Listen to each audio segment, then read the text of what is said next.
Reddit is home to many controversial communities that for one reason or another have become infamous throughout the internet. Together, we're going to look at 5 of those subreddits to understand what makes them so contentious.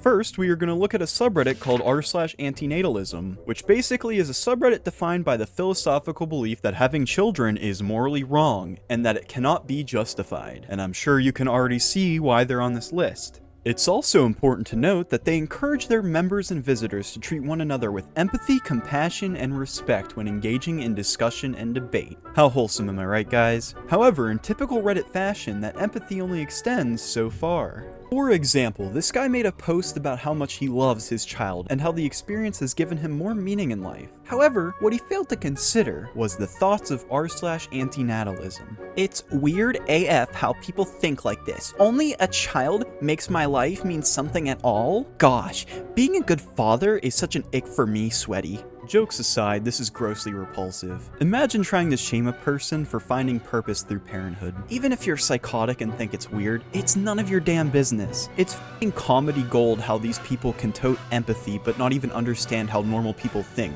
They should really change the subreddit description to just say, show empathy only to those that agree with you or something like that. It would represent their message a little bit better, I think. Unfortunately, this is one of the more tamer posts on this subreddit, because you see, posts like this exist. Not even to mention this one, which you can clearly tell was made by a mentally sane and well-adjusted individual. Here is the surprising part though. Nobody cares. There are posts like this still up on the subreddit, but yet this community gets very little pushback from outside. I think the reason for this is because antinatalism fits right in with the rampant Reddit nihilism that overruns the site, but regardless, when comments like this aren't removed, there's a big fucking problem.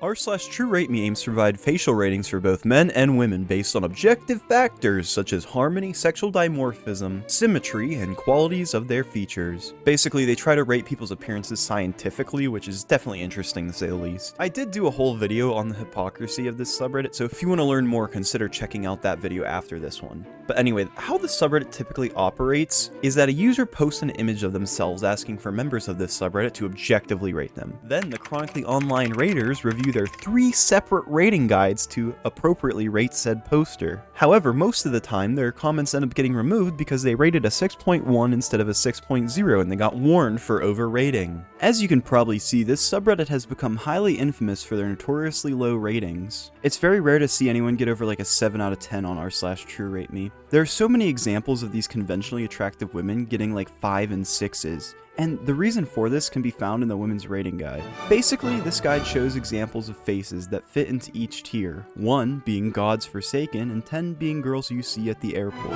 However, the most interesting thing is that most women from 7.5 to 10 are models. Models whose job is based entirely on how pretty they look. Models that have hundreds of thousands of dollars to spend on looking pretty. Models that if you search up any of them followed by without makeup, they'll look entirely different than they do in these pictures. And I'm not trying to shame any of these women at all. I'm just pointing out the truth that a lot of these pictures are touched up and aren't entirely achievable by normal people. Still yet, I haven't even addressed the elephant in the room, that beauty isn't objective. There isn't some science that you can look at to see why one girl is more attractive than another. This subreddit just nitpicks barely noticeable features to make themselves feel better about their miserable lives. And if you don't believe me, well, what if I told you I swapped tier 8 and 9.5 and I bet none of you even noticed?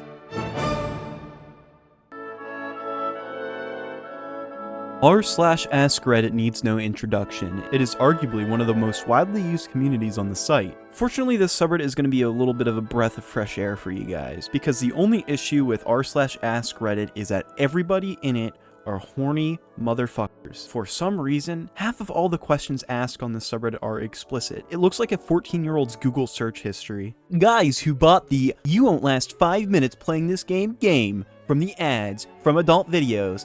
What was it? What happened? Was it a scam? What's a sexual act that looked fun, but is actually disappointing, What was the guilty pleasure sexual encounter that you enjoyed but will never tell people close to you about it? What do men want during oral sex but will never tell you?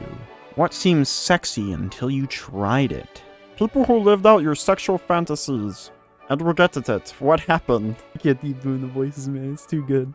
God, I just hate this website so much. You guys don't even understand. Like, these comments are so cringe, and the fact that a human adult typed that out just leaves me baffled. A big part of the controversy of this subreddit is just people getting fed up with how sexual these posts are. A lot of people just don't want all this suggestive stuff clogging up their feed, and I think that's completely justified. Users on r/teenagers even discovered one account where all their posts were these fucking weird questions which were all just completely over the top, and if you notice, he also posts them in the subreddit. So yeah, this guy's probably a fucking creep. Now, I'm really curious about all these other people posting in that sub. I wonder what other subreddits they frequent. And I know I said there'd be a breath of fresh air, but I didn't mean by that much.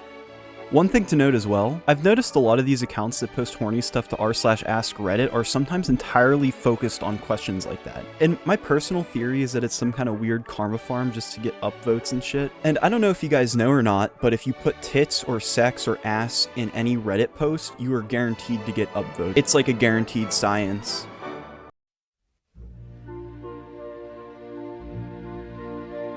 r/atheism is the web's largest atheist forum. All topics related to atheism, agnosticism, and secular living are welcome in the subreddit. Over the years, this subreddit has always been infamous for being a neckbeard breeding ground. However, in the more recent times, I feel like it's transformed into something more palatable for the new Reddit audiences. It's now riddled with that snarky moral superiority that is popular in every philosophical or political subreddit. The main content in subs like this are just the classic, just epically dunked on insert opposing group with mega science and facts. They cried and shit their pants, meanwhile everyone else clapped and cheered for me. I'm so smart. Oftentimes, the topic that the subreddit is based on isn't that bad. I can completely understand that religion doesn't sit well with a lot of people, but unfortunately for people trying to meet like-minded individuals, these subreddits are just full of assholes. And that's really the reason this subreddit is so controversial. It's really not hard to stumble across posts bashing r/atheism. But not only that, I think this community is one of the main subreddits that the outside world knows is dog shit. Like, if you go on YouTube and search up r/atheism, you're gonna find some not so nice videos about it. Needless to say, its reputation exceeds the confines of the website it's based on. Every Sunday morning, I drive by packed church parking lots, and I'm reminded that a huge amount of people wake up early on the weekend and get themselves and their families all dressed up to go sit in a building for a couple of hours and then give their money away to rich people. And here I am, grabbing a donut and chilling.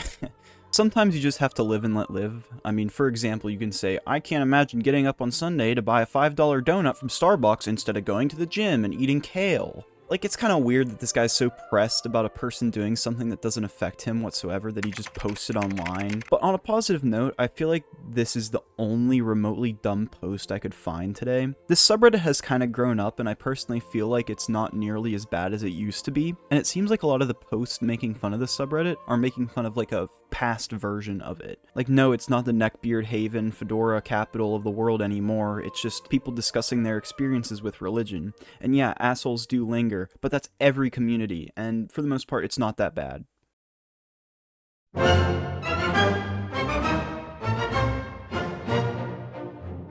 r/antiwork is a subreddit for those who want to end work, are curious about ending work, and want to get the most out of a work-free life. The story of this subreddit is known far and wide to be one of the internet's greatest failures. The mere mention of this subreddit's name causes the ground to tremble halfway across the world. Because you see, dear viewer, there is one single reason why this community is looked at as a joke by the world, and it starts with a single interview.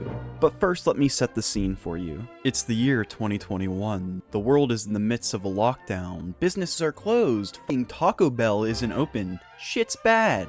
But while everybody is at home away from work, thoughts start brewing. People start realizing that they hate their jobs, and they don't want to be disrespected by their employers anymore. Oh look, lay funny Reddit app. Around October 2021, r/antiwork became the fastest growing subreddit of all time. People started joining and people started talking. Until something unexpected happened. The fucking moderator went on Fox News. You know, the conservative news network that is morally against every idea that these people have.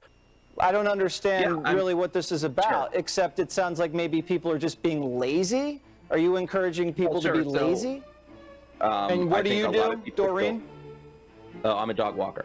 A dog walker. Okay. Yes.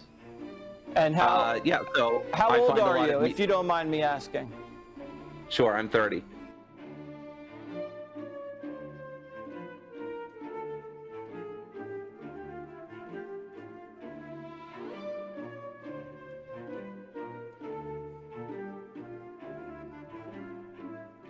As you can imagine, this interview went terrible. So terrible that they shut down the subreddit for like a week just to cope over it. Before all this, anti-work was actually respected as a voice of the workforce on Reddit, and in an instant, it became a husk of what it once was. Now, if anyone even utters the name anti-work, this interview just comes to mind. In the end, all these subreddits are horrible in one way or another, but that's just life. Just as the sun rises every morning, so does Reddit blowing chunks. And in the end, I think what we learned today is that Reddit is a special place for special people, and it's best that we keep our distance. With that being said, I just wanted to thank you all for watching, and if you enjoyed this video, consider subscribing. But anyway, I'll see you in the next video. Take care. What was it that was in your pocket, though? Because it seemed interesting. It seemed like really interesting. What was it? No, you can tell me.